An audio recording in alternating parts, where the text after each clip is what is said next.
Hey Hada, what's happening in Melee? A surprising amount as per usual, but I would say it's not only the fact that Lost Tech City is this upcoming weekend down in Texas, it's not just the fact that we have the official invited roster of Smash Summit 14. Of course, the vote-in process is still yet to play out. I believe there's might be a qualifying spot or two up for grabs. Who knows? But there's also, and we'll start with this one,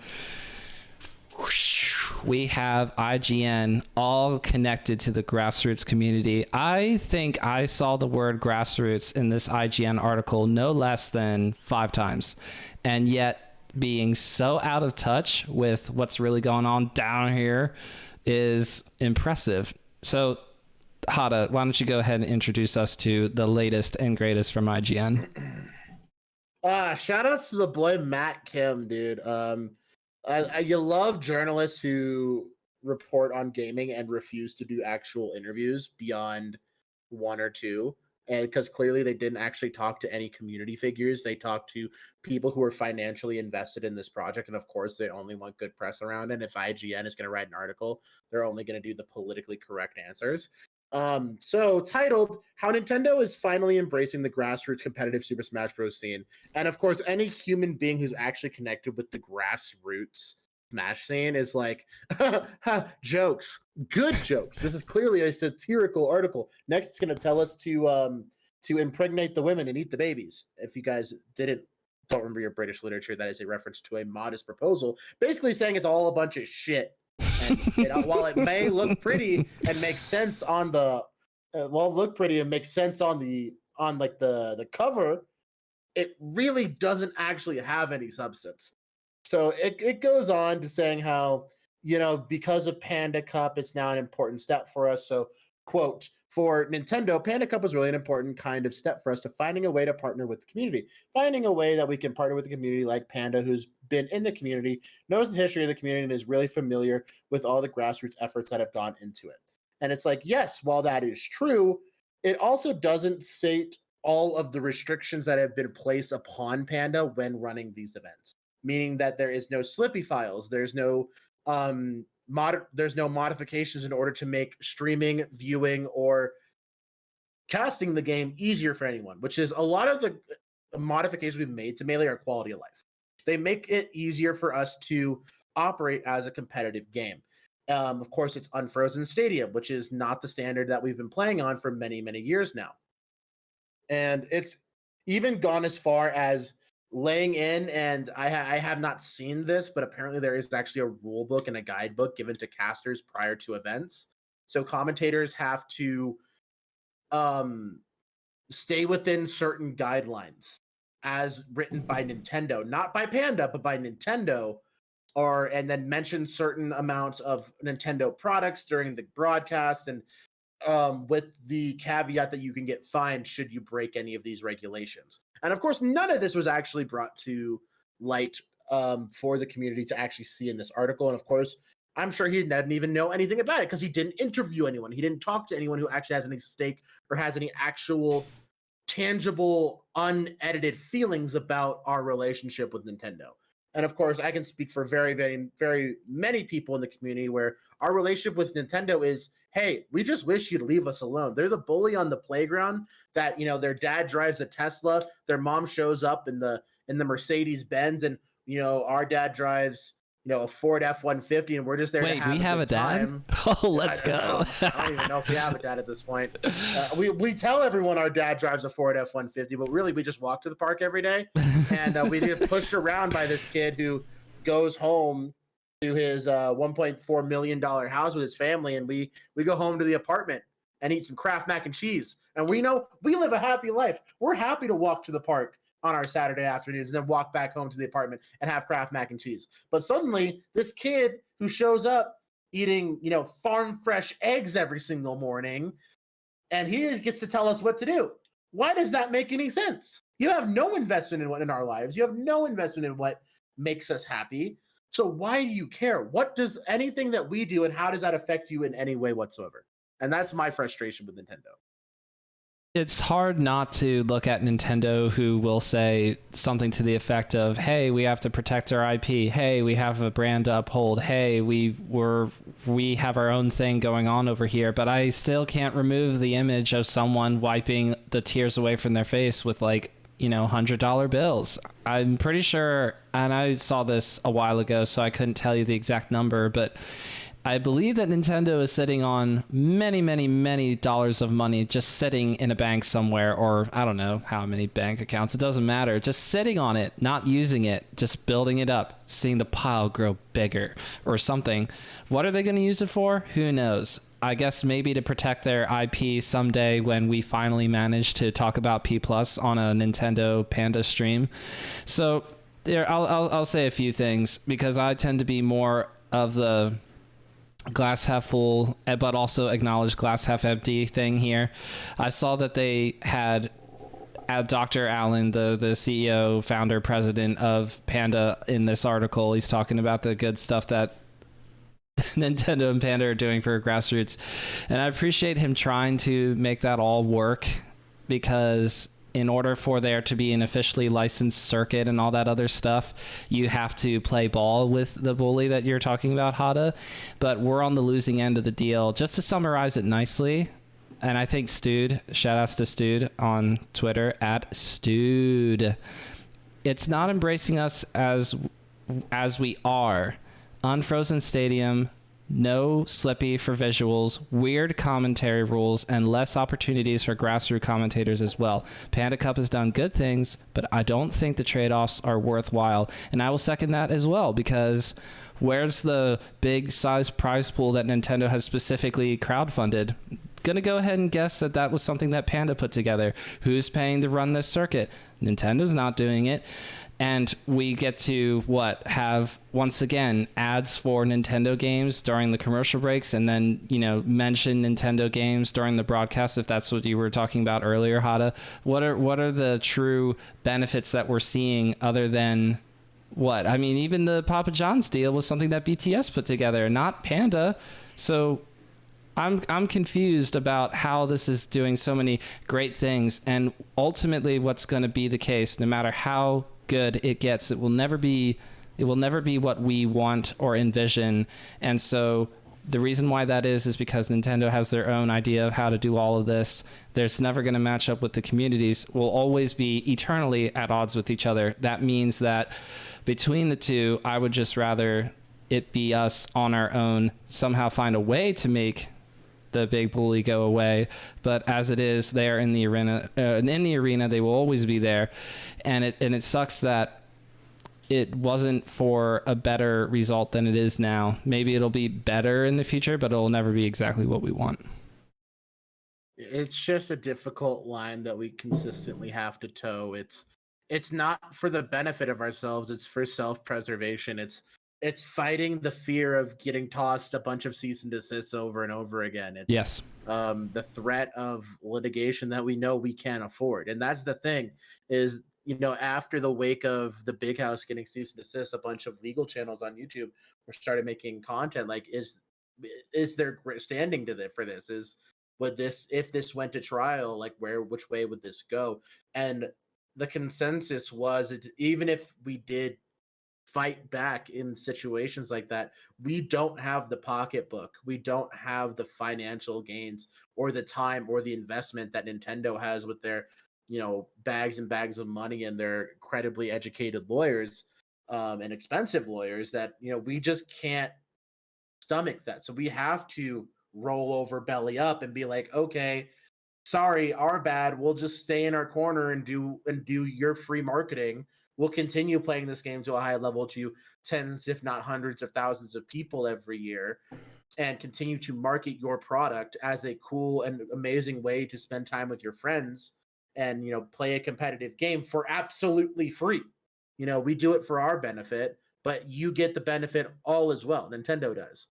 There's still, like, I can almost guarantee you there's a correlation of Melee players that own a Switch. I own a Switch and I hate Nintendo. It's because I want to play Pokemon games. I think Pokemon games are fun. And I'm still connected to Nintendo because I play Melee.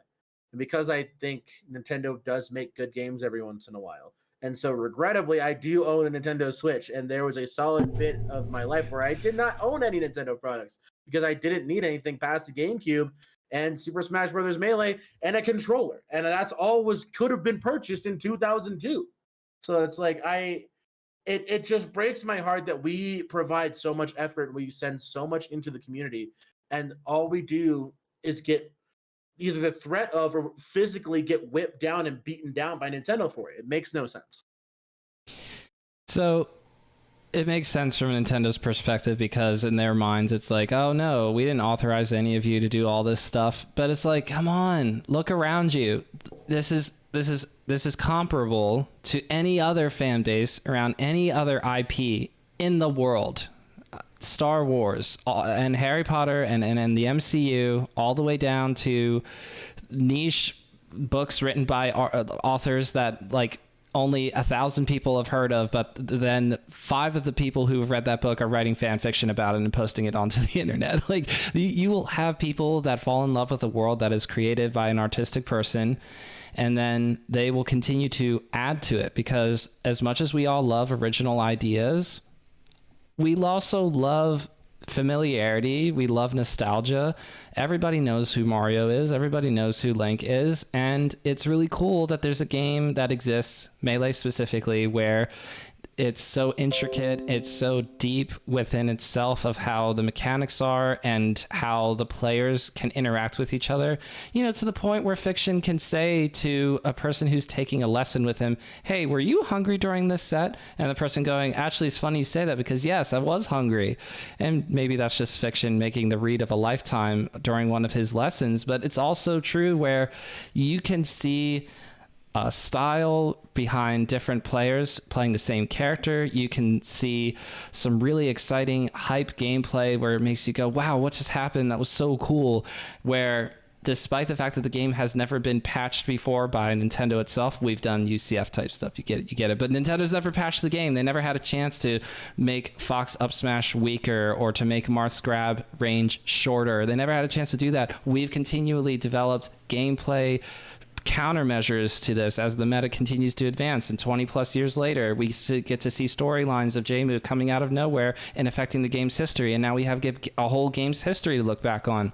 We're so passionate about this, and we love the game so much, and we love the community that we're in. And so when we see an article by IGN where they're like, yeah, this is super cool, Nintendo's on the train as well, all you have to do, and I'll give shout outs to I just forgot his tag on Twitter, but has this really, really curated article website thing where there's all these links to these different times where Nintendo has come down with the hammer and said, no fan game for you, no Evo 2013 for you. It's not just Melee, it's all of their IPs. And they say, we don't want you all to be super fans, just buy the new games and shut up. And that's an awful standpoint to have. You'll find this across a lot of different places from the big publishers of the world like the NFL or Apple or whoever, but it sucks when all we're trying to do is throw sick events and watch our favorite players play, see the breakout stars, play the game ourselves, be a part of a community, and Nintendo goes, well, no, we are not into that. And it just breaks my heart, but it's a situation that we really can't avoid, and there's constantly going to be bootlicking, wannabe reporters who don't do their due diligence, who don't look past what Nintendo and what Panda told us. You need to actually grow a pair and tell your editor, I need 2 more days to interview people. Push back the deadline. It's not that big of a deal. Panda Cup has been going on for months. It's not like this was a hard-hitting breaking news story. Actually do your due diligence and do your job, Matt Kim. Jesus. Actually, it makes me so mad. Like the app, it's just bootlicking Nintendo for the sake of getting Nintendo clicks. And of course, there's a Nintendo ad for Mario plus Rabbids, Sparks of Hope on top of the article. It's not hard pressed to see why we are curating and providing an article for the sake of just Nintendo. It's not for the sake of the grassroots community. It's just for sympathy clicks and for bootlicking from a huge, gaming company, and it's ridiculous. It's so in everyone's face, and it's just pathetic, honestly. When we see Steve come into Super Smash Brothers Ultimate and everyone's going, oh, Microsoft and Nintendo working together, wow, this is so cool. And I forget who said this on the Yard podcast a while ago, and they might not even be talking about Steve, but they're just talking about two big publishers 69ing each other essentially, and maybe we get a little bit of something for the people of the world who wanted Steve in Ultimate. They got their wish, their dreams came true. But for every time where something cool happens and the community benefits from it, there are just as many instances where something happens and the community does not benefit from it. In fact, it is hurt, it is weakened. The resources alone that we could be able to make good use of, I always come back to the code of conduct panel. It could have been where we had a community-led panel being able to pass around material on how to be building a safer, better community and be paid for their efforts, when for a long time they put in volunteer hours, hundreds and hundreds of volunteer hours, and they had to disband because they couldn't do it anymore. That would be something super cool. And I know it's not the first thing people think of. The first thing people think of is $1 million prize pools or big arenas like a football arena for Melee or for Ultimate, or both. I mean, League of Legends World Championship is going on right now. If you want to see a game production company or a game development company that actually cares about its esports space, obviously Riot Games has been doing it on the highest scale for a very, very long time. And there's the perfect example. Just go watch Worlds right now. Like, you're pulling in teams and competitors from all across the globe to compete for giant prize pools, and it pulls hundreds of thousands, if not probably millions, maybe even 1 million viewers through the course of the World Championship. This is something that could be, at least in a fraction, the sort of production value we could get for Melee, that we could get for Ultimate, that we could get for Project Plus. That as long as we actually had some sort of open line of conversation with Nintendo, and it's just disgusting that they're just selfish. It's just selfish behavior. I'm going to go ahead and assume, based on this Wikipedia article, that Riot Games is doing just fine, even though they're embracing the whole competitive side of everything. Oh no. I think that there's so many lost opportunities, and what we have instead is just it's a glass quarter full idea. We who have tried for years and years to get exactly what this is right now, the Nintendo officially licensed circuit that we've all been asking for since a long time ago, since the MLG days. People wanted to be able to see something like this come to fruition, and so we're not happy about it because of all these restrictions that come along with it, and the idea that we will not be able to fully be what we are now without giving into the cookie cutter, the pre-packaged family friendly material. And I don't mean to say family friendly in a derogatory way. I'm a family man myself. I have 2 kids, I have a wife, but I'm like,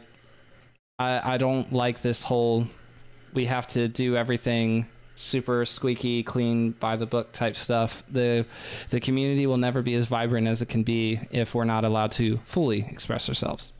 Okay, so we should go ahead and move on to the next topic. We spent enough time on IGN.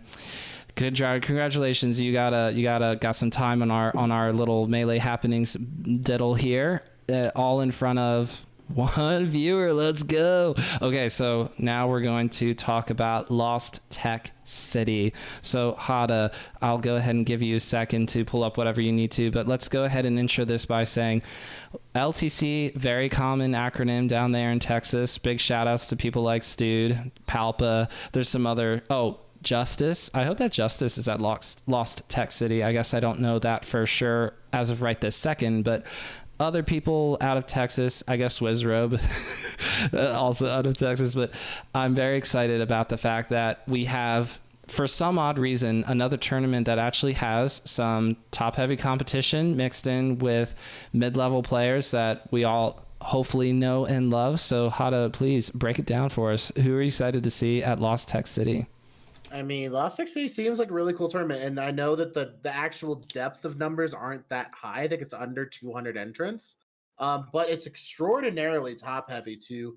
Looking at our top 16 seeds going from the top down, you got Hungrybox at 1, Plup, Amsa, Mango, Kadoran, Wizrope making an appearance, Axe, Pipsqueak coming out as well. SFAT, Magi, Salt, Mech, Bobby Big Balls, SDJ, Skurzo, SFOP. So SFOP being our 16th seed, and if you know how good SFOP is, and even just being compared to the likes of Skurzo, it's gonna be an absolute bloody, top 32, top 16, and it's gonna be really exciting. And personal favorite of mine is Colorado's Own Secrets will be making an appearance. Has a couple wins over the likes of Axe, as well as being the teammate to Justice during the big debacle between them and No Fluxes. So definitely a super, super solid player. Hoping going to represent Colorado well. Hoping they can get a couple good wins while they're there as well. So people I'm excited for. Honestly, I'm hoping to see some pretty deep Magi influence. I do believe Ginger will be making an appearance as well. So the Falco's looking to make a good run. And I think Falco and Falcon is probably going to be the name of the tournament. So we do have, like I was saying, Magi, Bobby Big Balls, Ginger. On the Falcon end, we have Wizrobe, we have Mech, we have Salt as well. And we have a lot of potential to see, super fast, big, strong race car man do some damage here in top 16. Mm-hmm. Okay, so there was a little bit of controversy because Tuesday, one of the Midwest TOs, I think Tuesday comes out of Texas as well. Tuesday's Texas, yeah. Mm-hmm. Okay, so had a nice little top 32 seeding, but then they decided to not do that. So the interesting thing about this bracket, or maybe it's not interesting, maybe it's sad to some of y'all, is that in winter semis, originally I think Mango and Plup were supposed to play if the seeding from Tuesday followed through. But instead we're going to look at the top 8 seeding of being Hungrybox versus Mango, and then the other side being Plup versus AMSA. So I'm actually, for my own part, I am very excited to see a projected matchup between Hungrybox and Mango once again, because that's been a nice little storyline in the second half of this year. There was SmashCon, Mango, and then there was Shine. Oh, Hungrybox won, and it's going to be super cool. Although all the Ultimate kids were excited that Hungrybox won, so that's a fun little back and forth there. And of course, their rivalry is over a decade old, so this is all juicy stuff, and I'm excited to see how top 8 plays out. I'm getting ahead of myself a little bit here. I'll go ahead and first of all just throw quick shout outs over to the doubles bracket. There's actually some interesting doubles teams, and of course the clear favorite there, if you look at the doubles bracket, is you see Hungrybox Plup. No shot that anybody else wins this bracket. I have to be honest. I would be surprised, first of all, if Mango played in brackets in doubles with SFAT, even though Pew Pew U going to bat super hard for SFAT and Mango to team together on Twitter. But what about Axe and AMSA? Of course, this is the first time I've seen Axe and AMSA teaming with each other, I think, this entire year so far. So that'd be super cool, ideally. But we all know that Hungrybox and Plup is such a dangerous combination. I don't think they dropped a game at a tournament where they played doubles within the past couple of months. They're just such a dominant duo. So Hada, I'll just give a quick over to you. Who wins the doubles bracket? Doubles is interesting. I'm going to look at our projected real quick just to see what we have cooking. So it says we have HBox Plup running all the way through. Plup is amazing at teams. HBox is solid at teams, given, again, this is someone who plays mostly doubles, and Colorado plays mostly doubles. So based on their fundamentals, Plup is a phenomenal teams player. And that's very much so in the same realm that SFAT and Pew Pew are also amazing teams players. Mango is, I would argue, a better teams player all around than HBox, but I think just the stacked star power, it's going to be a competitive set, I think, regardless, between HBox Plup and Mango SFAT. Bobby and Salt, I've never seen them team. I think they've been prepping for it on stream recently. They've been playing a little doubles on stream. Axe and AMSA are a tried and true tested team. I would expect them to at least get top 4. I want to call the upset and say Mango SFAT wins it, but HBox Plup is going to be an amazing set. So I don't think it goes to the reset. I think whoever wins winners finals wins the tournament. Yeah, it's when it boils down to it. Yeah, imagine your favorite player rolling over onto the winner's side of Grands. You make it into winner's side of Grands, and then whoever loses in winners finals goes down to the losers finals match, and they go, I don't have any interest in trying to beat the team that just beat us 2 times in a row. I mean, that's kind of because, doubles is kind of dead right now, which is unfortunate. I am a big believer in making this work if we can get a couple of static teams, and if we start only doing top 4. I would really think that looking at a stream of doubles pools, probably not the move, and maybe not even the first part of top 8. I think that people want to see familiar faces, and you'll see familiar faces if you can get far enough on stream where it's just those top 4 teams that are left. And I don't want to be mean to some of these other teams that are going to put the work in. You have to imagine that somebody like I don't know who Bungo or Howdy is. So if you're listening to this, I do apologize. I hope you make it super, super far, all the way to Mango SFAT in winners quarters, but it's just not going to be what most people want to see. So I would say if you can have it be front and center for just a little bit on a not Friday, maybe a Saturday night kind of a deal, after the singles pools and you get through most of the top 64 bracket. I don't know how you make it better without being an official TO, but I say maybe don't stream doubles pools. That would be my only recommendation. I mean, you would say that. I would say someone who knows, like the more deep-seated doubles players. For example, looking at the deeper players, Dark Hero, Box Marth, outrageously good. Pretty solid at teams. I think Dark Hero and Cast may be able to beat Bungo and Howdy, face off against Mango SFAT. Also, Nut and Salami. Salami is known for teaming with Zamu at a couple of events. Really solid teams, Fox. Solid. And then Nut, half of the team of Nut Vaves, who is, after Pew Pew SFAT, the best doubles team in NorCal.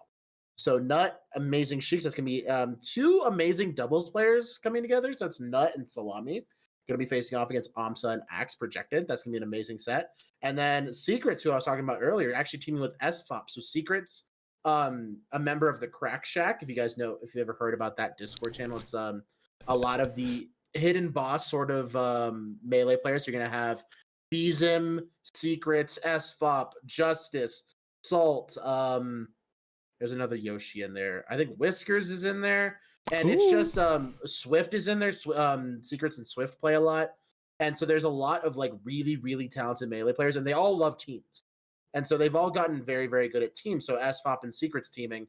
And of course you saw that SFOP and Justice played very, very well at the last tournament they went to at Riptide.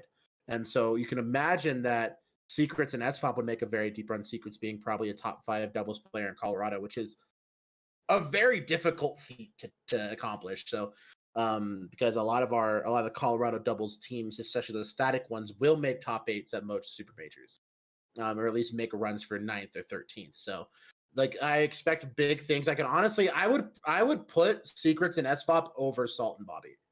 I would be shocked if Bobby and Salt beat Secrets and SFOP. I'm gonna be honest. You're putting 2 talented singles players together versus 2 talented doubles players, who are also 2 very talented singles players. SFOP. Oh, okay, yes, you're correct. Yes, mm-hmm. And then Secrets has 2 top 10 wins, and I believe Axe and online against Plup. Was Axe top 10 at the top? No, I'm kidding. Okay, so okay. So we have doubles. Shout outs to Hungrybox and Plup. I'm sorry. And now back to singles. We were there a little bit earlier here. I'm looking at projected for who's going to miss out on top 8, who's going to get just short. Players like Mech, SFAT, Salt, Magi. Poor Magi. Why is she always like seeded to place 9th? Okay, anyway, we have other players like SDJ, Skurzo, and SFOP, Bobby Big Balls. So these are some interesting missing out on top 8 players. So that means this is a nicely stacked tournament at the top end. I'm looking at Palpa, who's not seeded to get close to top 8 as of now, losing in losers round 3 to Bobby Big Balls as the bracket plays out. But Palpa, I've always loved watching Palpa's Jigglypuff whenever I see Palpa playing on stream. So I'm just rooting for Palpa purely because of that. And then I'm looking at Skurzo because Skurzo has had some really nice placings this year. And I think that there hasn't been a whole lot of activity outside of the Chicago area for Skurzo recently, but maybe this is a top 8 to make. And then I know that Wizrobe is supposed to beat SFAT. And by the way, why is Wizrobe and loser so early to begin with? Because, okay, gonna lose to AMSA. Whoa. We have got to talk about AMSA versus Wizrobe. That is a heated rivalry, not because they hate each other, but because AMSA, the best Yoshi in the world, Wizrobe, many people look upon as the best Falcon in the world. And whenever they play, I mean, you're seeing two different ideologies clash super hard. And I love watching AMSA and Wizrobe sets. And we're like going to see that on winner's side outside of top 8. This is insane. Okay.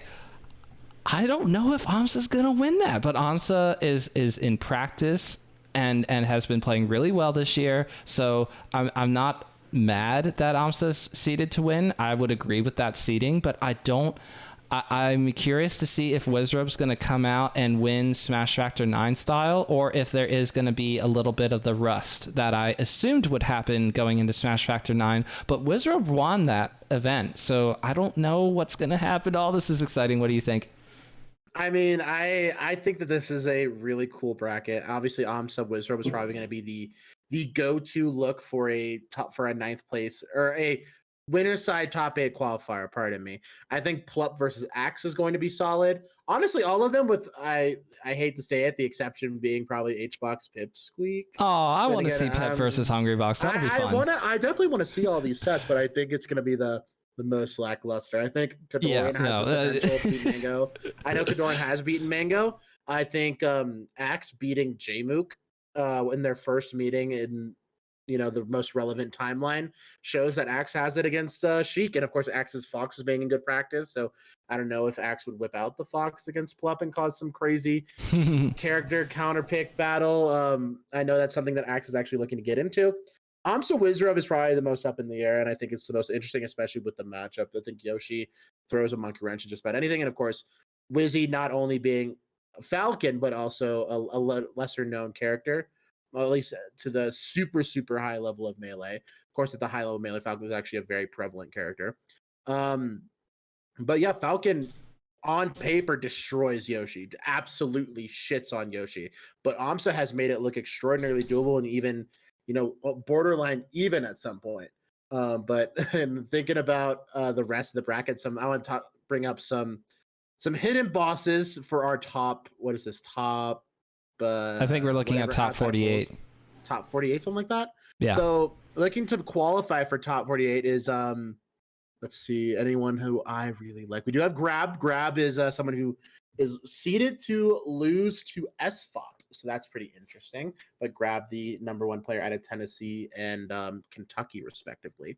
And Melee Stats sponsored player. We do have Nut versus Snowy. So Snowy actually making an appearance for a very long time. Snowy, the go-to puff warm-up for Armada and Leffen during the era of Xbox dominance, as well as the proverbial rank 100 player that year, which was really, really cool. So a older known top 100 level player face off against a Nut. That's going to be a pretty good set. Franz versus Stone will actually be a really great set as well. So Franz coming out for a tournament for the first time in a long time. And I hope Secrets doesn't hear me say this, but I'm in my heart of hearts, I don't think Secrets can beat Dark Hero. I think Dark Hero beats Secrets. It's going to be an amazing set, and I hope it gets recorded because I really want to watch it. But dude, John's cracked. John is so good. Dark Hero is one of the few players in the world who I have sat down and played for a long time. And this includes players like Mango and Hungrybox, where I've played a couple hours of friendlies with them, where I have felt like no matter what I did, I was going to lose by a minimum of 3 stocks. Like, Dark Hero is so crisp. He's so precise. He will just decimate your stock. And it didn't matter what I did or what I could throw at him. He would, within a stock, adjust to any sort of adjustments I made. And he is a true hidden boss in the Melee scene that I think still exists. I think Dark Hero is like that. And prior to this, I think the biggest example of that was Hanky Panky. But Hanky Panky was even less like that because Hanky Panky was ranked top 100 twice. I think in the top 50 even once. But Dark Hero is quite literally, I think, the most underrated player on the planet. Dark Hero, if they could travel, I believe they're getting their doctorate right now in psychology, would easily be a borderline top 50 caliber level player. Dark Hero might be a top 3 Marth in the world, in my humble opinion. Oh so my I could gosh. see Dark Hero beating Secrets. I could see Dark Hero beating Magi. I could see Dark Hero beating Skurzo. I could see Dark Hero having a really close set with Kadoran and probably losing and getting 9th. I could legitimately, I would not be shocked if Dark Hero got 9th at this tournament. Not even close. That'd be so awesome. Okay, well, is Dark Hero in the same pool as Kadoran? Because that would be juicy. No. I think Dark Hero's probably one seed in their pool. Because Texas knows. Texas, no, Pip. Dark Hero's scheduled to lose. Honestly, I can see Dark Hero beating Pip. Well, if Dark Hero's a Marth main, then Pip's going to be bringing out the Falcon and is very confident in that matchup. If you were listening to Radio Melee this week with Pipsqueak, no one is more confident versus Marth in the world than Pipsqueak. After you listen to that, it's just like... I'm pretty sure Dark Hero's beaten Johnny online.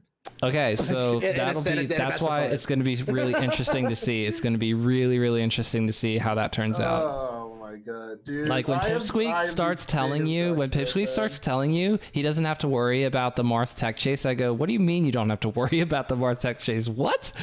And he's explaining it and you go, wow, okay. So like he just has a way with words. I'm like, okay, I guess you don't have to worry about the Marth tech chase then. Anyway, it'll be really cool to see these results from Lost Tech City leading up to top 8. But now we have to talk about who's going to win the tournament because we always give predictions here. Otherwise, why are we doing this? And I say that Hungrybox is going to win the event. I know the Hungrybox is seeded to win, and so that's an easy choice to make. But I so badly want Amsa to win, or Mango, or Plup. Any of the other 3 players that are projected to make the winner's side of top 8. I also wouldn't mind seeing Wizrobe win this event, just tearing through. I wouldn't mind seeing someone like Axe make top 3, something like that.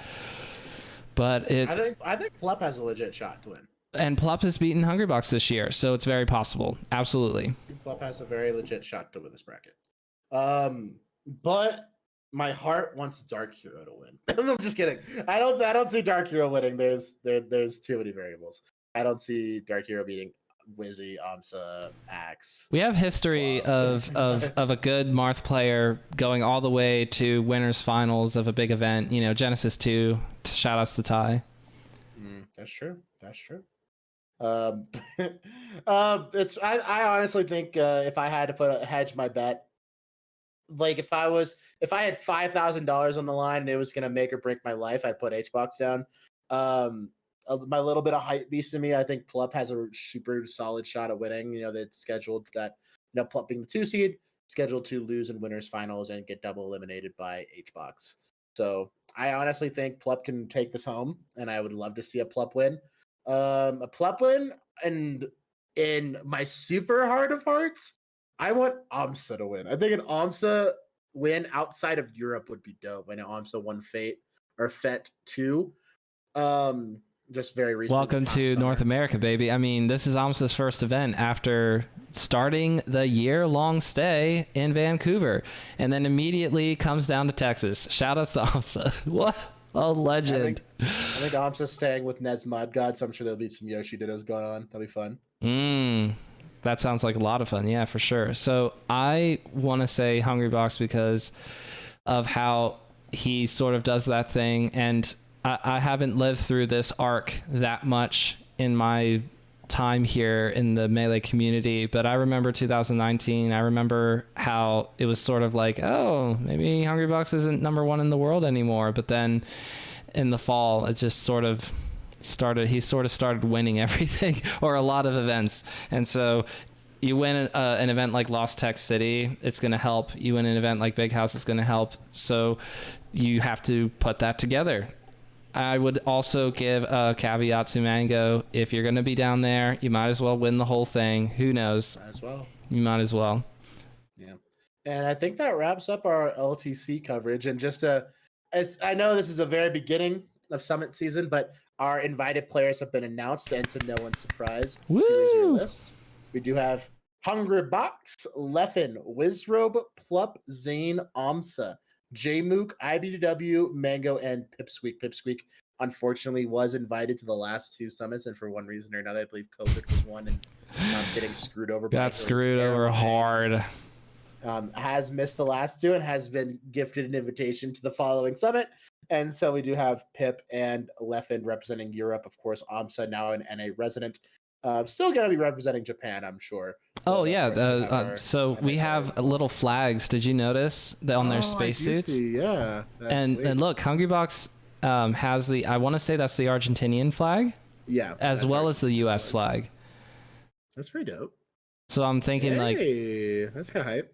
Yeah, that's pretty cool, because Hungry Box represented Worlds at Gommel Crew Battle, which is still like such an insane crew battle. That was awesome. Okay, so this is cool. I obviously am always a big fan of the summits because there's a lot of prestige behind the event. Invitationals, always down to see what kind of content they create. Mafia, all that fun stuff. This is one of our favorite events as a Melee community person. This is one of the best events that you'll see throughout the year, and we get to see it twice a year normally now, which is crazy. So I'm looking forward to seeing who else makes it in by way of voting, and I think there might be 1 or 2 qualifying spots up for grabs. I don't remember for sure. Part of the reason why I don't remember for sure is because I want to say that Big House might have a qualifying spot, but Big House has qualifying spots for Panda Cup finale as well. So that might be the focus of what Big House is doing in advance of the Panda Cup finale in December. Either way, I'm excited to see this event. It's going to be coming up here in the beginning of November, so the first weekend of November, and Mango announced Point 5 is happening, so that's going to be fun to see, because they even did a skit for the last Point 5. Everybody's taking a step up when it comes to Summit, and I love seeing that. I'm interested to see how the new voted process goes, and just an early prediction. I think Leffen's gonna do pretty well at this event, because Leffen will have been in the US for 1 or 2 other events leading up to this, between now and then, leading up to Summit, and I think that might be enough of a download to make things happen. It's going to be excited to see how it all shakes out. Yeah, it's going to be an exciting thing, and of course, I believe all chat pushing to get JFlex to Summit this time around. So yes, you got the Dark Gen X power up. We do. So we are trying to get the big man Flex into Summit. So guys, go buy a shirt, go buy a hoodie, go buy a frog hat. He's so talented. Wait, whoa. They have, wait a second. They have the frog hats for sale on the merch. Where? I do want, I don't know if there's a frog hat, but I hope there's a frog hat.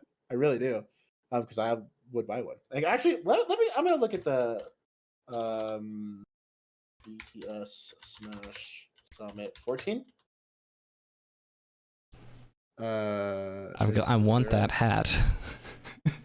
Yeah. There's 1,000 of them out and around right now. I'm sure. Yeah, but it's out there somewhere. You know, I need to get like the second wave. I missed the original wave. That's my fault. Yeah. Is there a Start GGR for it already? No, I don't. I mean, if there is, I don't think they have the merch shop open because voting hasn't happened yet. They have to still do like the initial vote-in phase where you make a pool of voting people. Oh, yeah. Yeah. Well, so we don't know yet. We don't know what's in the shop yet. But if there's frog hats, I'm sure they will be out and about. Oh yes, I'll be getting round 2 patch 1 of the frog hat for sure. That's me. I'm there, frame 1. And then yes, voting for JFlex because I want to see JFlex against all these players. Are you kidding me? That would be so cool. And JFlex is going to make everybody look small and skinny at the event because of those ginormous muscles. It's going to be super cool. You know that you'll get to see some you're going to get to see some kind of cool skit come out of how insanely talented and strong JFlex is. So Let's go, JFlex. Friend JFlex of the is- program. Okay. For sure. I think we're starting to wind down. This has been a longer episode than usual. So for the audio listeners, thank you for listening along. You really should watch this live on twitch.tv/cypher0033 or watch it on YouTube because we're going to do our exhibition best of 5 coming up here. But before we do that, Hada, you can tell the audio listeners where to find you or to bring up any last topics you wanted to get to. Well, I'm down to one. My animals are all with me today. So there's a sleepy cat. Breakfast. And then there's a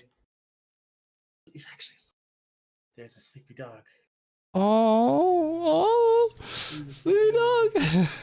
So the animals are hanging out with me in my new office. The missus is asleep.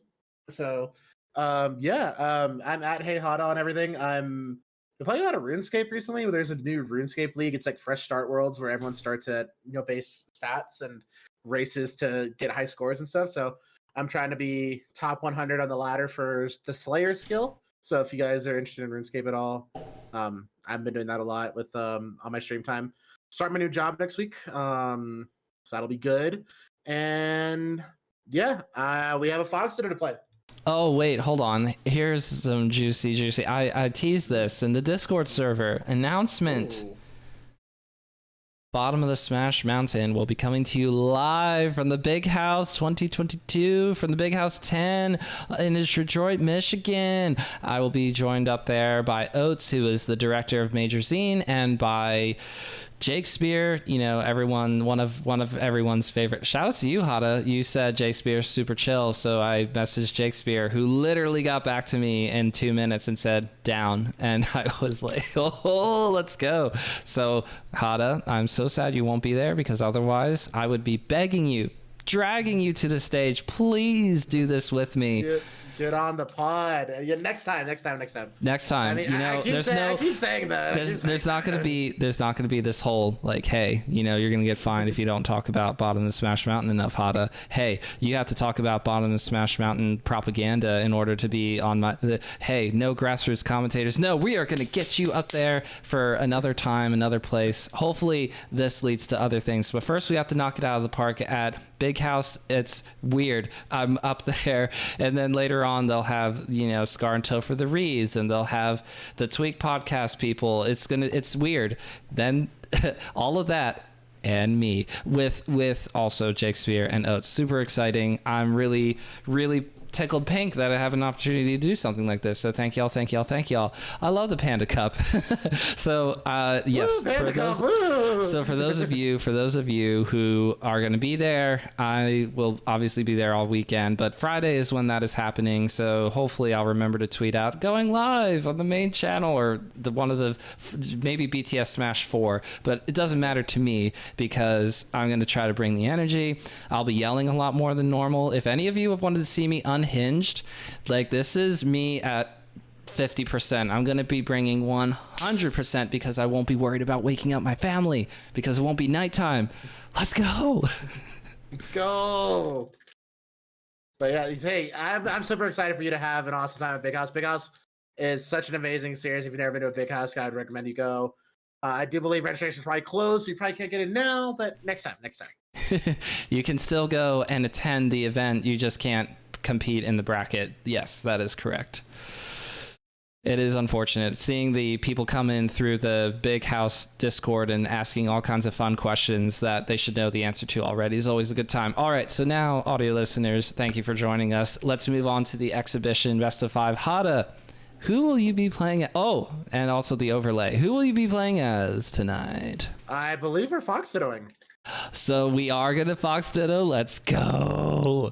This is exciting. We're going to Fox Ditto. I got a new overlay, and this was made by Doodle Dudester. So shout outs to Doodle Dudester. I have a starting soon little thing as well, but I haven't fully done what I wanted to do with it yet. Doodle made the art. I want to turn it into like a proper starting soon with music and stuff. I just didn't get a chance to do it before we started recording tonight. Okay, Hada, are we connecting to Hada 9? Is that what we're doing? I believe so. Oh my god, that is so sick. You seen that? That is so cool. Yeah, so pixelated art of more mountain ranges and scenery. You just can't see it behind all this stuff, but it's super sick. Yep, I'm connecting. Okay, yes, and I am not. So let me let me go ahead and bring this up. I'm gonna need a hand warmer. I just gotta say that now. All right, sounds I'm glad that, okay, so Doodle's been working on this for a really long time, and I kept thinking I won't get a chance to show it during our exhibitions because I thought you're gonna win it. Whoa, playing is great. That's a party foul. All right, I'll switch. Thank you. Jeez Louise. I'm gonna pull, you know, hey Hada, what's happening in Melee rank here? Who's been winning? I just always pick green. I like green. Okay, no, it's fair. But also, you know, give me this one time, Hada. This one time. Nope. There we go.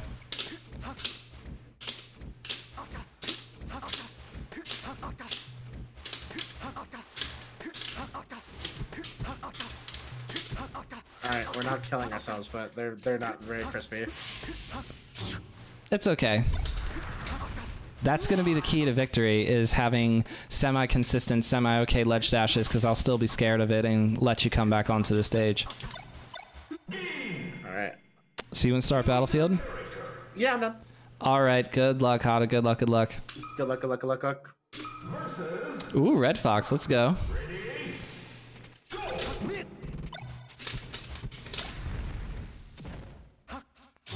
I thought you were going to go low for some reason.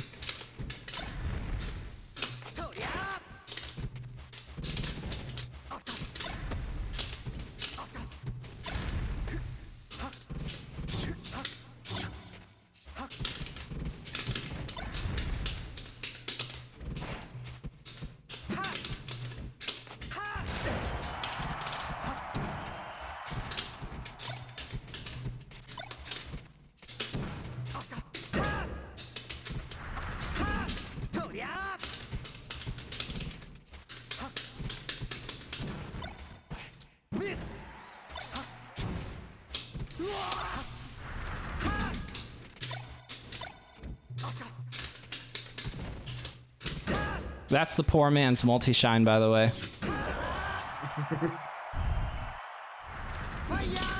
No. Oh, what? You got Battlefield ledged. You got Battlefield ledged. Oh, no.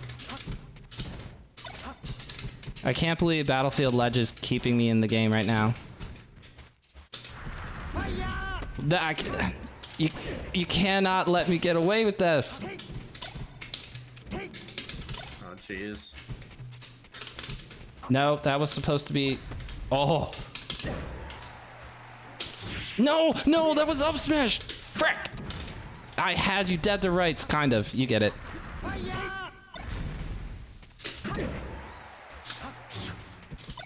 No.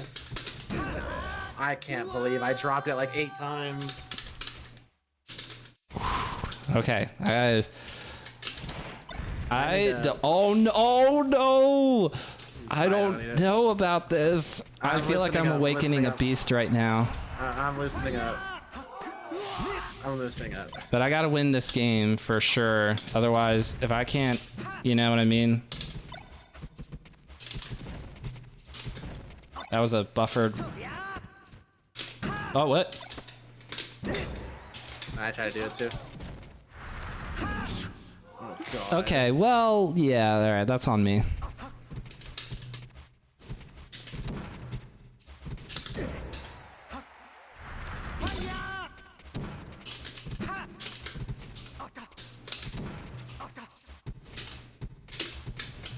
Let's stop full hopping. That was a... I read that... I can't believe it.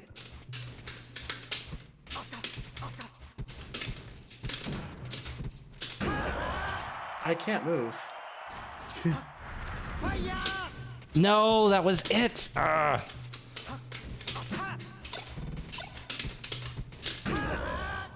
I actually can't move. Oh my god, that's so ugly. All right, it's fine, it's fine. I thought I didn't need that one. Okay. All right, I did what I had to do. Keep it going, keep it going. Oh, we're going back. All right, let's go. Run back Hada is here. I am all for it.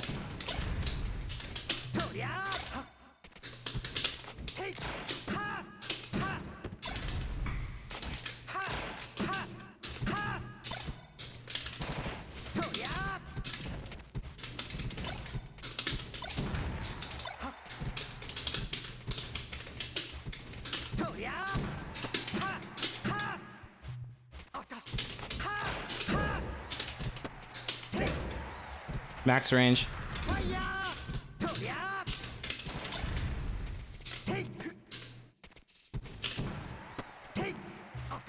Oh, a roll-in.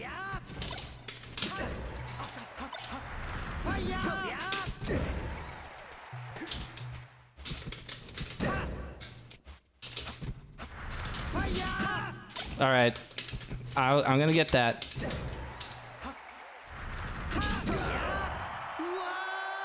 All right.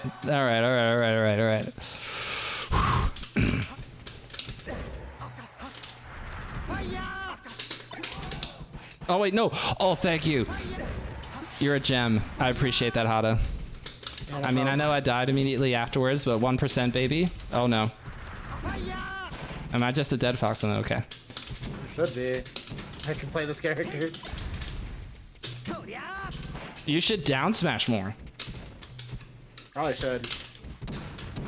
Oh, I wish I could do short hop nair consistently. Just tense up and then I hold it. Ah, there it is again. What? Battlefield ledged. It came back. It remembered. Slight DI behind.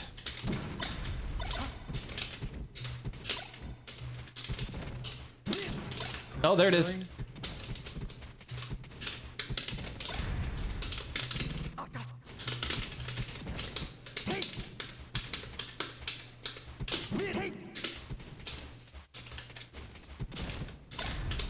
Wait, how'd you knock it? Whoa! SDI, as always, just amazing, astounding. The Peach in you. Well, a lot of floaties need SDI to be good against Fox.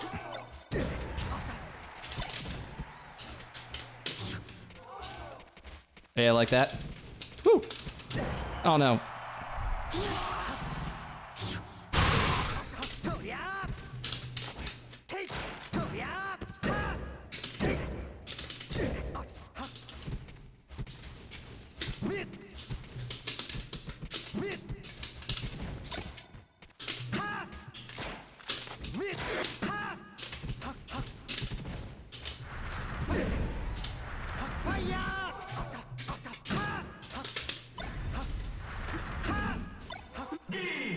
All right, we're a little awake now.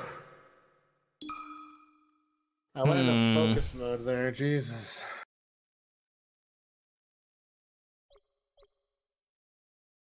All right. This might be the end, but I want to see. I want to see it first. Oh yeah, lasers.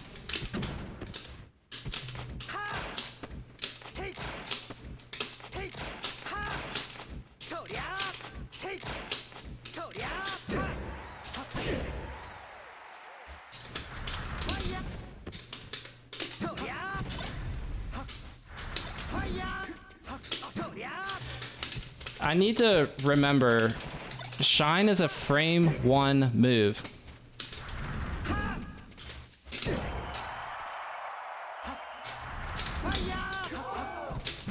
I thought you were making it back, but I was... Nah.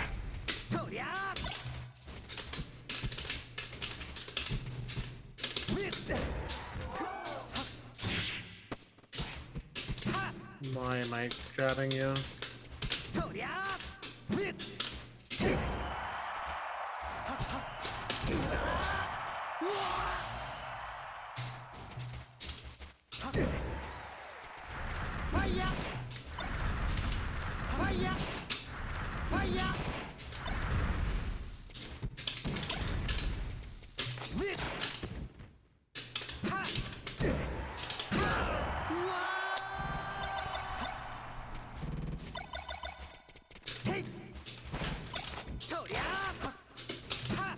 I'm doing jump cancel grab when I'm standing in place. Fun fact. I don't know how else to do it on the box.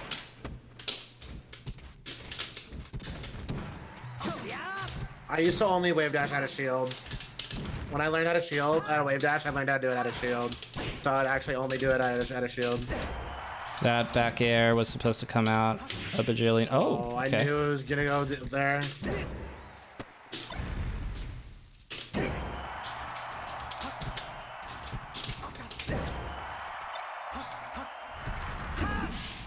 So I wanted to hit you.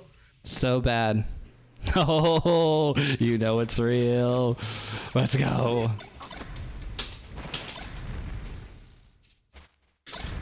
Fuck.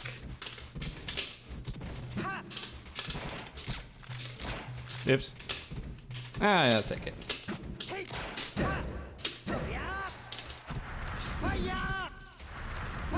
Big mistake. Yikes.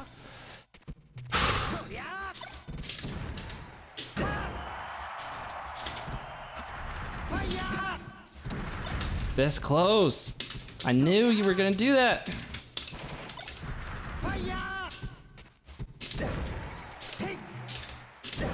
I made a read and I still miss.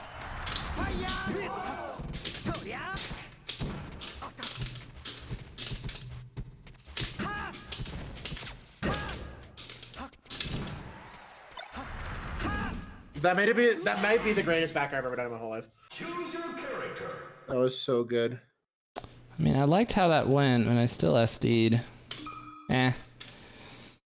Versus I need to get my red back too. You got your run back on battlefield, I'll get my run back here. Either that or you'll adjust to having no platforms.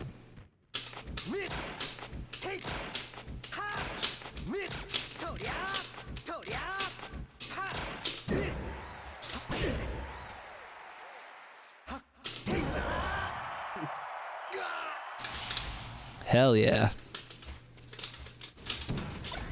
No!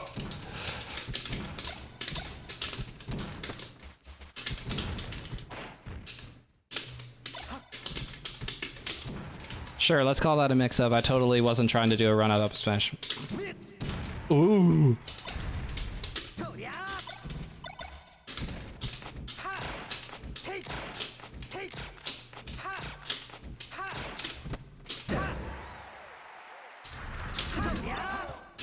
Whoa!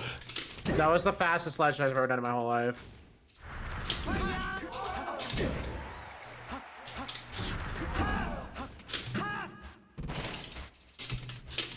I don't know what I was thinking. I was like, I could crouch cancel at 100. Oh no! Nice Arcadian ledge dash, and I lost my jump. Ah, frick.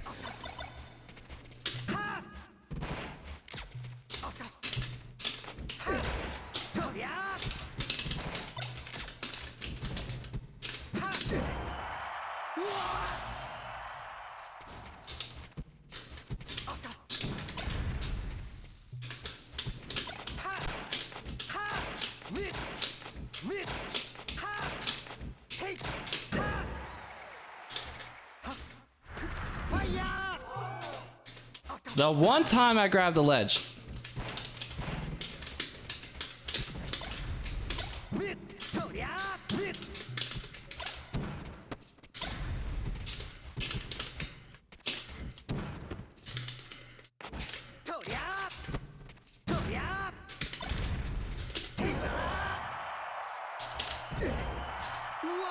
All right.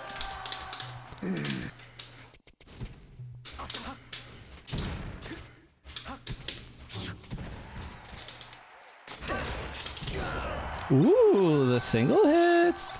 Let's go.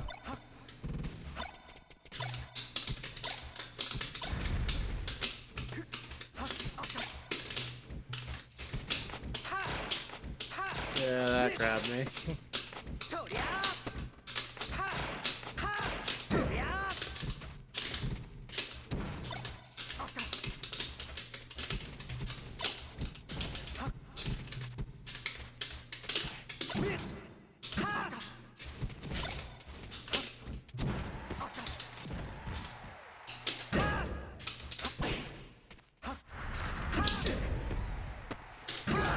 What? What the fuck, Yeah, dude? that's a good one. Is that game 5? Are we doing game 5 now? This is game 5. This is game 5. Let's go. Fountain of Dreams. I just know it. Yoshi's Story?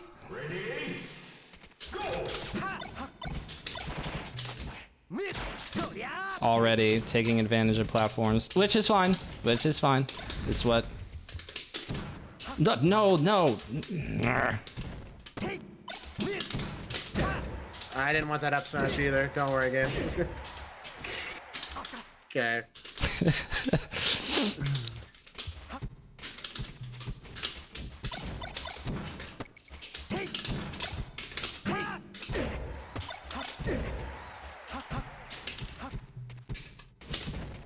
Wait, did I just? I can buffer a shield drop like that? Oh. Okay. Useful information. Jumping like that in a not a good spot.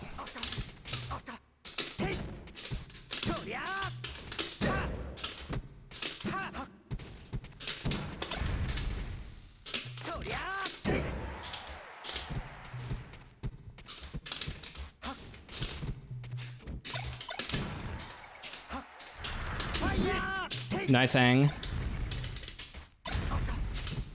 No.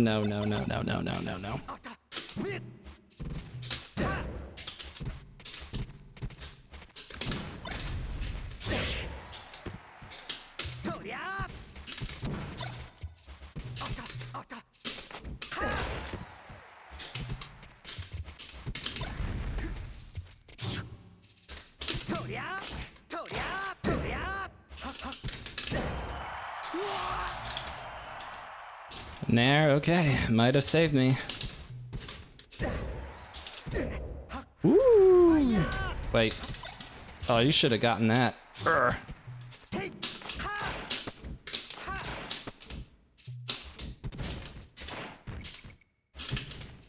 Standing in place, short hop, aerial. No, I knew that was gonna happen too. I keep missing it.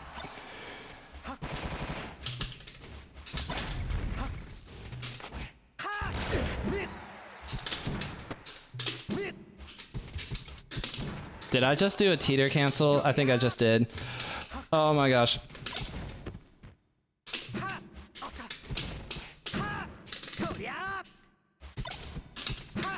Really? Thank you.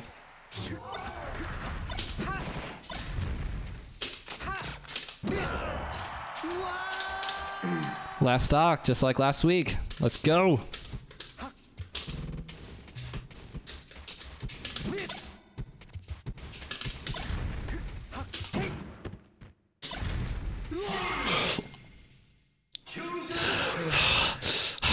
Breathe, breathe. Okay, okay.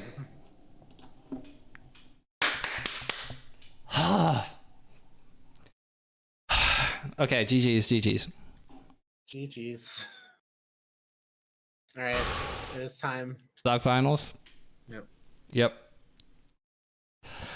Okay, hold on. Sorry, let me transition the screen back. Playing games. All right. Yes! Oh, yes, I've been waiting for this. I've been waiting for that stupid Kirby to come back out. Uh-oh. I'm getting mogul moved. I'm mashing jump. Do I have to mash the other buttons as well? I thought I just had to mash jump. All right. I, too, saw the Aklo clips this week, okay?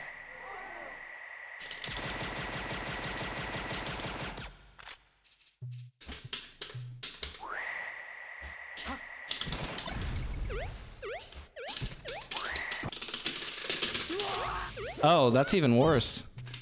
Oh, okay.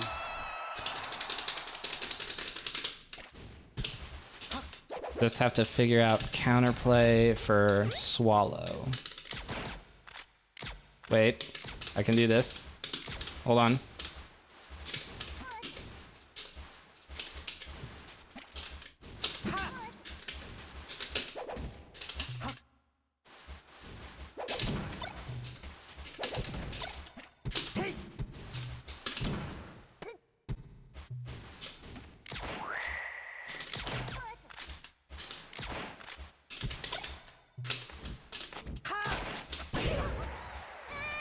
I'm dead.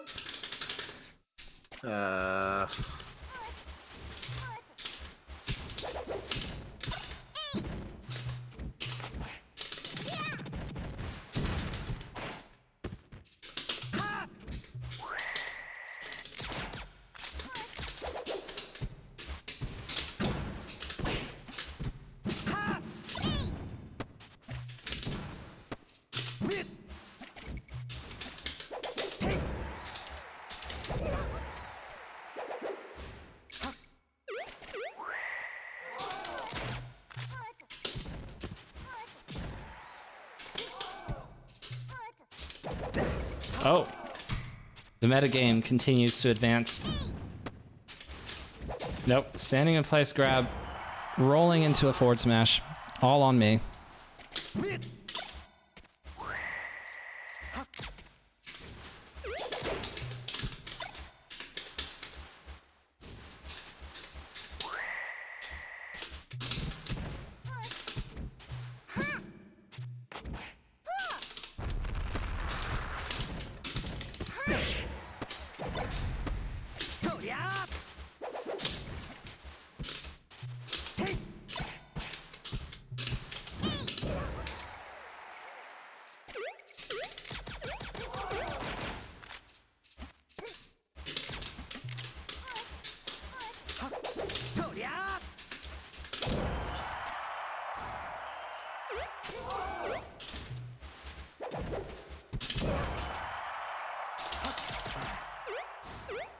This stupid thing won't die!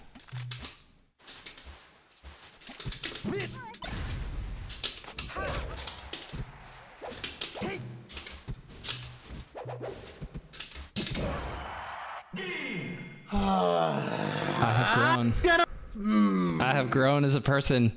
One more. That's all. Okay. Oh yes, the Samus is back.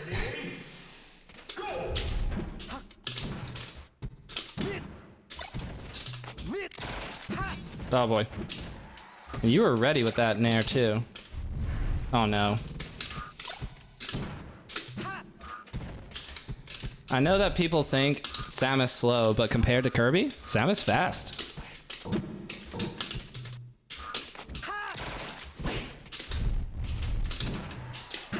I missed my dash. It doesn't matter?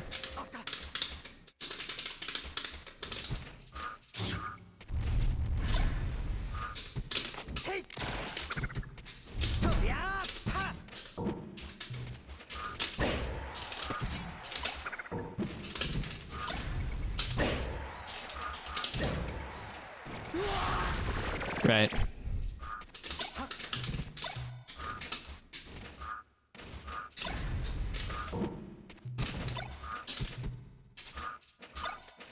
I was ready.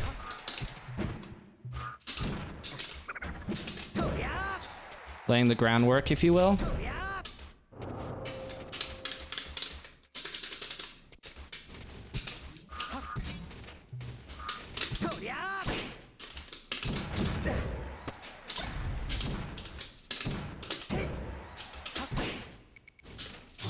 Nope. Ah, bad DI. No, that was even worse. Go to ledge.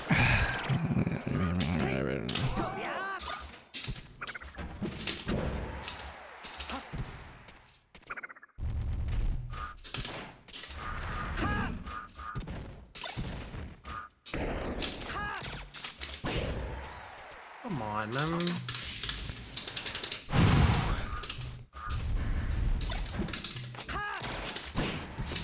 Right, maybe just do nair.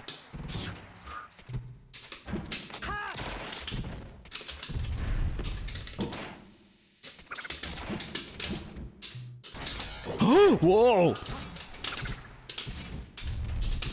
That was max range tether, baby.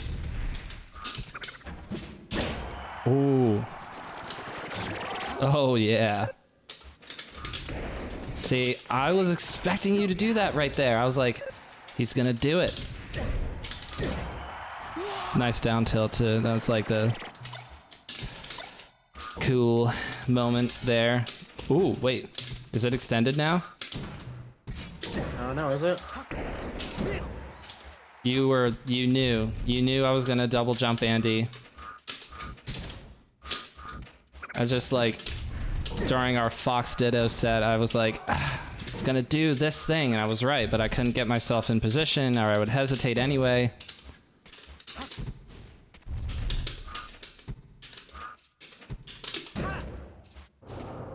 I get bored. It's me.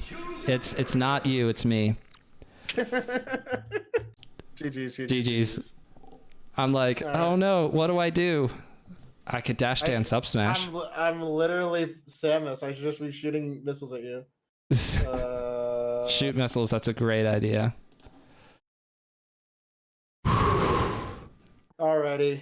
Well, I choked game 5 last stock again, guys, so don't worry about it. And we will see you for next week. We will be on Twitch TV / Hada. Hey Hada, sorry. Hey Hada. In the near future, because Hada, this continues. I know this is going to be a thing where he'll come back and be like, I'm ready, and I'm just going to get absolutely 3-0'd. Maybe one of these days. I thought about that with Link. I was up like 2-0, and then I got clutched on, and I don't know. And the thing is, I don't feel like it's the character. It's really not. It's just, I don't know. I gotta make a click in the old brain where I stop running at you and dash attacking game 5 last time. I'm 2019 Aklo. I'm a big I want my own space Fox, which it's not fair for Fox to be able to have space or to play close, but that's how Fox is. Either way, thank you so much for joining me once again, Hada. I don't know, when are we doing an episode next week? It has to be before the end of Wednesday night, because then I'll be at Big House, or do you want to just skip next week? Up to you. We'll figure it out. Okay, and then thumbnail pose.